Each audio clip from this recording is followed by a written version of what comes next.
বিপদ আসলেই প্রথমে বিশ্বনবী সাল্লাল্লাহু আলাইহি ওয়াসাল্লাম একটা দোয়া পড়তেন। তিনি পড়তেন ইন্না লিল্লাহি ওয়া ইন্না ইলাইহি রাজিউন। তাহলে বিপদ এলেই আমরা এখন থেকে ইন্না লিল্লাহ পড়ব, নাকি হায় হুতাশ করবেন?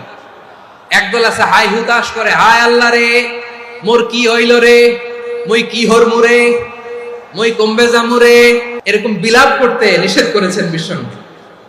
কি করব, কই যাব, কি হবে, হায় হায়, এরকম হাহুতাশ আছে না? নাই। বিশ্বাসীরা হাহুতাশ করে না, তারা ইন্না লিল্লাহ পড়ে। তারপরে বিশ্বনবী পড়তেন আল্লাহুম্মা আজুরনি ফি মুসিবাতি ওয়াখলুফ লি খায়রাম মিনহা।